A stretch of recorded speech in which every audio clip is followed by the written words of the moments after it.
Good morning दोस्तों, आज हम लोग जो है बात करेंगे लाभ हानि, ठीक है। प्रॉफिट एंड लॉस पे बात करेंगे। किस पे बात करेंगे? प्रॉफिट और लॉस पे, ठीक है ना। इसमें जो है बेसिक तुम्हें बताई थी क्या इसमें दो तीन फार्मूले हैं, उसमें याद होनी चाहिए, ठीक है।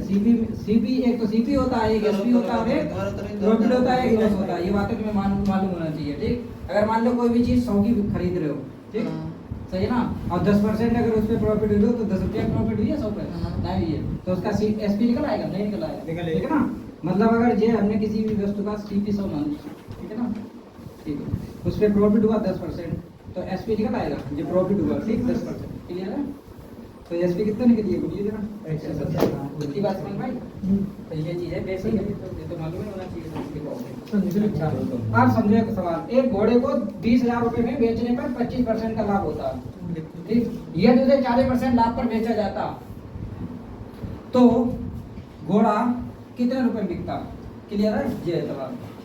एक चीज समझो, कुछ नहीं करने, इतने में ये बिक रहा है, तो ये देखो सेलिंग प्राइस है, ये चीज तो दिख रही है, जो बेची जाती, जिस पे कोई भी चीज बेचते हैं वो क्या होता है? सेलिंग प्राइस होता है, ठीक है, ठीक। सीपी नहीं एसपी होता है, सही है, बेच रहे हो, क्लियर है ना, ठीक। वो ग्राहक के लिए एसपी हुआ ना, ग्राहक के लिए क्या हुआ वो बताना जरा, नहीं मालूम।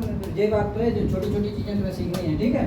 तो 20,000 रुपए में क्या कर रहे हैं? बेच रहे हैं, ठीक। तो ये क्या हो गया? सेलिंग प्राइस हो गया, ठीक। 25% लाभ तुम्हारा है, तो 100 की चीज 25% लाभ पे बेच रहे हो तो 125 में रखनी है। अब जो 125 वाली फिगर है कौन सी? ये 20,000, क्लियर है, नहीं क्लियर है। फिर वो बाद में कहते हैं यदि उसे 40% लाभ पर बेचा जाता, यानी कि 100 की चीज को कितने बेची जाती है?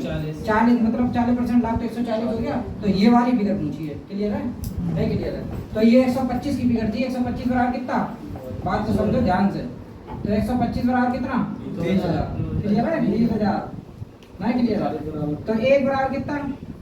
20,000 डिवाइड बाय 125 और 140 फिगर पूछी, जीवानी पूछी है, ठीक है ना। 140 कितना गुणा करते हैं, 140 बराबर कितना? नहीं समझ में आई बात, तो 20,000 बटे 125 गुणा 140, सही। इसे अब तुम्हें जिस टेबल से काटना हो, 5 के आती हो 5 से काट लो, 25 के आती हो 25 काट लो, 125 के आती है तो 25 उड़ा, सीधे सीधे समझ में आ रही बात की नहीं?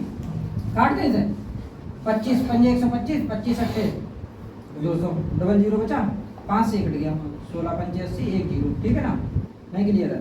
तो 16 चक्कू 64, सही, हाथ से 6, 16 कम 16, 16 6 22, ठीक। 1 जीरो 2 जीरो 1 जीरो 2 जीरो, 22,400 रुपए में जो है बिकेगा। क्लियर हो रही बात की नहीं? रोकते हैं, चलो देखो जब एक दुकानदार ने एक साइकिल 10% दाम पर बेची, 10% दाम पर बेची, यानी 100 की कितने बेची? 90 बेची, क्लियर है की बात? ठीक है।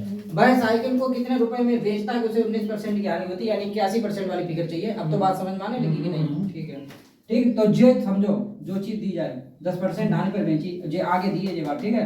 वह साइकिल को कितने रुपए में बेचता, कितने में बेचता, यानी सेलिंग प्राइस दूसरा वाला पूछा है कि उसे 19% की हानि होती यदि 10% हानि पर विक्रय मूल्य कितना है?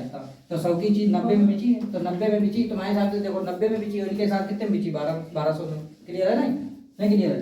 तो 90 बराबर कितना हो गया? 1200 हो गया, क्योंकि 10% हानि, 100 पे 10% हानि 10 हुई, 100 पे 10% हानि 10 रुपए हुई, और 100 में से 10 घटाए थे तो 90 वाली फिगर बची। तो 90 बराबर कितना? तो 1 बराबर कितना? नहीं समझ में आई बात? 1200 बटे 90 हुआ, ठीक, समझ गए। 3 का 9, 3 चक्कू 12, यानी कि 40 बटे 3 हो गया। अब तुमने पूछा क्या कि उसे 19% की हानि होती, कितने में बेचता कि उसे 19% की हानि होती है? तो 100 पे 19% की हानि, यानी 19 की हानि, तो 81 हुआ विक्रय मूल्य, तो 81 वाली फिगर पूछी ना, निकाल पाई हो। तो 40 बटे 3 गुणा 81, बोलो 27 तिया 81, ठीक। 27 चक्कू मालूम नहीं है, 108 होता, ठीक। 1080 रुपए बेचता, नहीं मालूम तो धीरे धीरे करता, 4 7 28, 4 दूनी 8 और 2 10, 1 जीरो, 1080 में बेचता। देखो इधर एक, अब डायरेक्ट करना है, अगर तुम्हें और डायरेक्ट करना है तो और डायरेक्ट देखो। एक दुकानदार एक साइकिल 10% हानि पर बेचता, ठीक है ना, यानी 90% में बेचता। वह साइकिल को कितने रुपए में बेचता? 19% की हानि होती यदि 10% हानि पर विक्रय मूल्य लिखता है। तो ये 90 वाली फिगर है, 10% हानि, तो ठीक है, एक तरीका ये डायरेक्ट करना चाहो, 10% हानि यानी 90 पे बेच रहा होगा, क्लियर है।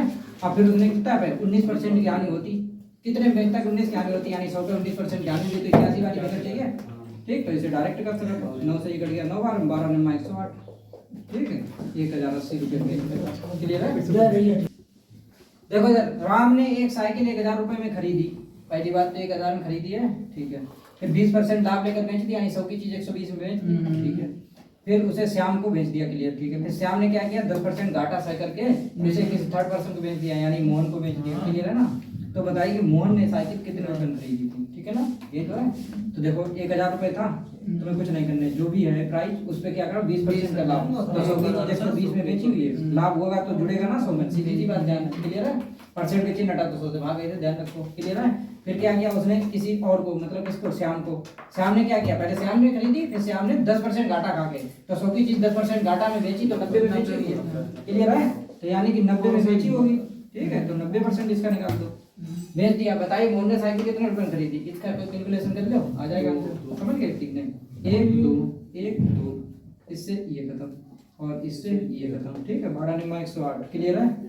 यानी 1080 रुपए खरीदी, कितने में खरीदी मोहन ने, समझ में आई इतनी बात की नहीं, ठीक ठीक। जितने परसेंट प्रॉफिट है उतने परसेंट प्रॉफिट, सही। 100 रुपए मान के चलो, हमेशा कभी भी गलत नहीं होगा, सही बात, सही है। सही बात है। रुको